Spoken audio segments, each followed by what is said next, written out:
The year is 1942. Europe is bleeding under the iron boot of the Third Reich, and the fate of civilization itself is being decided not on land, but on the cold, merciless expanses of the North Atlantic. Winston Churchill, a man whose will was the only shield guarding Britain, suffered from a persistent insomnia caused by a single name, Tirpitz. This ship was no mere instrument of war, it was a floating monument to German megalomania and technical supremacy. With 50,000 tons of steel and massive 380mm guns, the Tirpitz was capable of turning entire cities into ash from distances the human eye could barely perceive. She was the lonely queen of the North, a predator lurking in the shadows of Norwegian fjords, forcing the British Navy to exhaust immense resources simply waiting for her next move. Churchill knew, if the Tirpitz were to ever break out into the open ocean and sever the vital supply lines from America, Britain would be starved into surrender within weeks. But every beast has its Achilles heel. For this giant it was the Louis Joubert dry dock in Saint-Nazaire. It was the only place along 3,000 kilometers of occupied coastline large enough to house a wounded Tirpitz.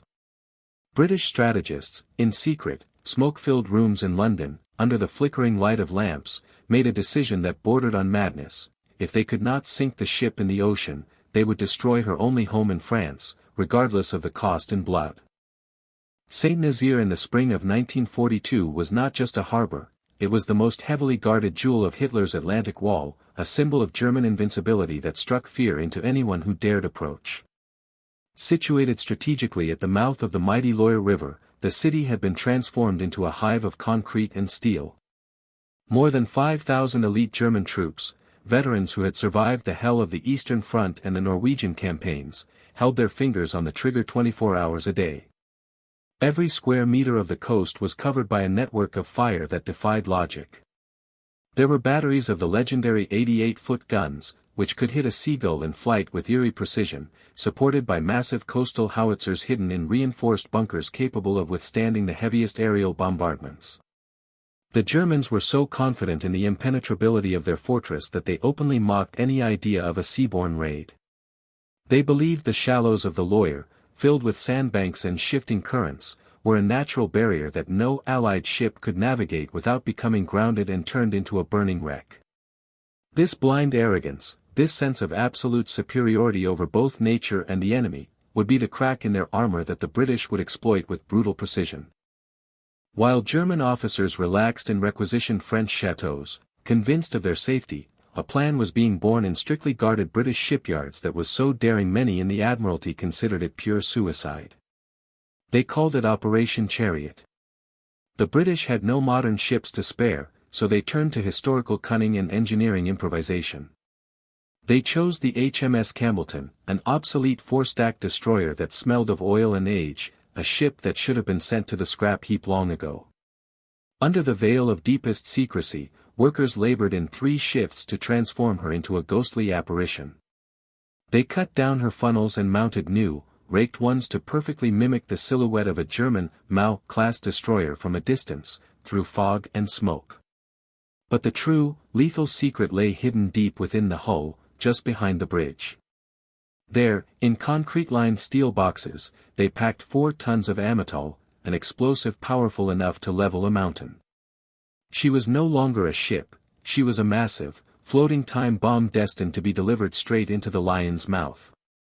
600 commandos, men without fear, trained for months in total darkness, memorizing every step and every switch of the Saint-Nazaire dock, fully aware they were signing their own death warrants for a chance to change the course of history.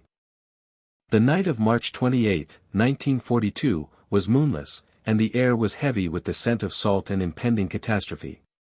A small fleet of 20 fragile wooden motor launches, led by the transformed Campbellton, glided like ghosts through the treacherous shallows of the Loire that the Germans deemed impassable. The silence on the ships was so profound that the soldiers could hear their own racing heartbeats over the whisper of the muffled engines. The British used fake German light signals, responding to the challenges of the Coastal Guard with stolen codes, buying every precious second in this game of nerves. But at 1:22 a.m., their luck ran dry. A German defense commander, suspicious of the group's movements, fired a flare that turned the night into fluorescent day. In that moment, the masks fell. Hell opened up with a ferocity rarely seen. Hundreds of guns of all calibers began to vomit fire, and the sea around the British fleet turned into a boiling, frothing geyser. Steel groaned and shattered under the rain of shells, and the air grew thick with tracer rounds tearing through wood and flesh.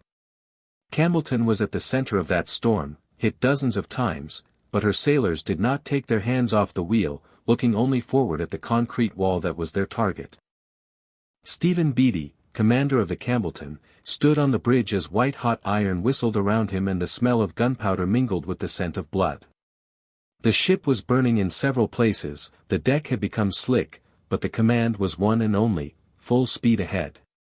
At the moment the Germans, paralyzed by disbelief, realized the ship would not stop, Beatty ordered the German flag to be lowered and the British white ensign to be raised, a gesture of defiance that would echo through the decades. With engines screaming to the breaking point, the destroyer reached a speed of 20 knots. With a sound that seemed like the earth itself was tearing apart, the scream of thousands of tons of metal crushing against reinforced concrete, the HMS Campbelltown rammed directly into the heart of the massive dock gates. The force of the impact was so violent that the ship hurtled over all defensive barriers and literally rode up onto the dock, leaving its bow, and that hidden 4-ton bomb, trapped deep within the gate's mechanism. For the British, it was a triumph of will, for the Germans on the shore, it was a scene from the worst nightmare they could ever imagine. As a grey and misty morning broke over Saint-Nazaire, the fighting in the streets slowly died down. Most of the British commandos, after destroying vital pumping stations and machinery, had run out of ammunition and were forced to surrender. The German officers, intoxicated by their quick success in capturing the survivors, gathered at the edge of the dock to survey the scene. They looked down at the wreck of the Campbelltown with disdain, mocking the British strategy as a pathetic and desperate attempt by a nation losing the war. "Look at this museum piece," they said to one another through laughter, "the English are so poor they send us scrap metal as a gift." More than 150 high-ranking Kriegsmarine officers and engineers, in their impeccable uniforms, boarded the deck of the stranded destroyer. They paced up and down, taking victory photographs and discussing how they would repair the dock gates in less than a week. They had no idea that beneath their polished boots, within the dark hull of the ship, a time mechanism was ticking silently and mercilessly, counting down the final minutes of their lives in this arrogant delusion. In one of the nearby bunkers, as black smoke billowed from the harbor, a German intelligence officer began to interrogate the captured Commander Beatty. The German was full of himself, mockingly telling him, "You fought bravely, Captain, but your effort was in vain. Look at your ship, it is just a pile of junk that has jammed our gates.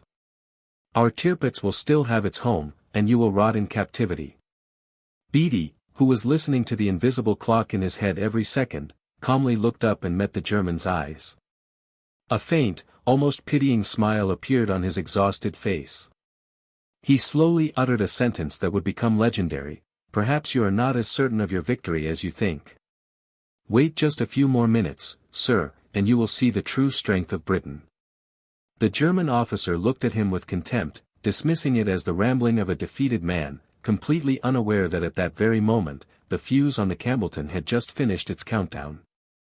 At exactly 10:35 in the morning, Saint-Nazaire ceased to exist as a safe harbor. 4 tons of amytal detonated with a force that defied all description. The explosion was not just a sound, it was a seismic wave that lifted the ground and collapsed buildings miles inland. A massive pillar of black fire, mixed with thousands of fragments of white-hot steel, rose into the sky like a volcanic eruption. The massive dock gates, weighing thousands of tons, were instantly turned into dust and fine shards. In that fraction of a second, the sea reclaimed its space, millions of liters of the lawyer's water rushed into the dry dock with the speed of a flood, pulling everything with it, the laughing German officers, trucks, cannons, and all traces of German pride. Of those who were on the ship or in its immediate vicinity, absolutely nothing remained that could be buried. Saint-Nazaire turned into a screaming chaos of smoke and destruction, and the smell of burnt explosives became the scent of the end of German naval supremacy. The detonation of the Campbelltown plunged the German defense into a state of total, uncontrolled panic.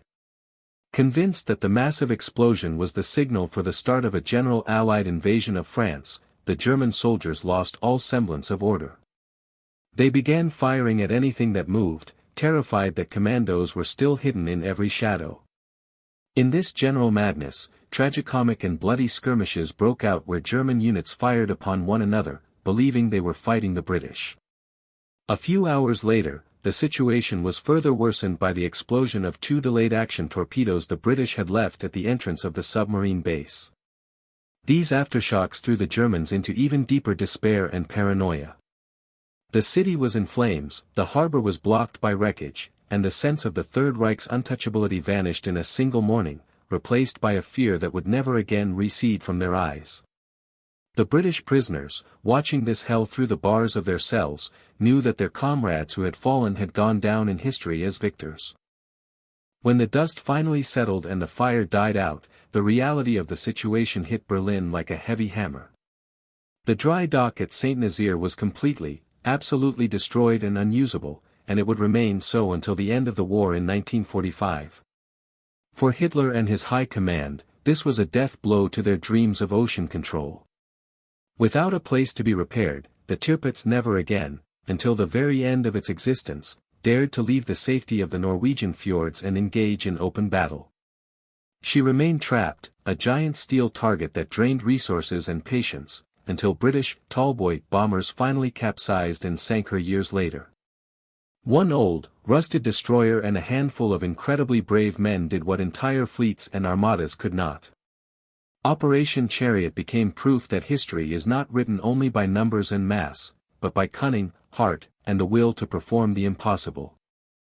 The price of this incredible victory was written in blood and tears. Of the 611 men who set out into the heart of darkness that night, only 228 returned home to Britain. Many remained forever in the dark waters of the Loire, while others spent the rest of the war in bleak German camps. 5 Victoria Crosses were awarded for this feat, more than in any other single action in the history of the British military, testifying to the superhuman courage displayed there. Today, as the wind from the Atlantic blows over the docks of Saint-Nazaire, a monument stands as a silent sentry at the spot where metal crushed into concrete. It does not celebrate war, but reminds us of the moment when drunk sailors turned into giants who toppled the arrogance of an empire. Their sacrifice and German pretension created a legend that still teaches us today that in the great storms of history, the loudest and longest laugh belongs to the one prepared to risk everything for the freedom of those who come after.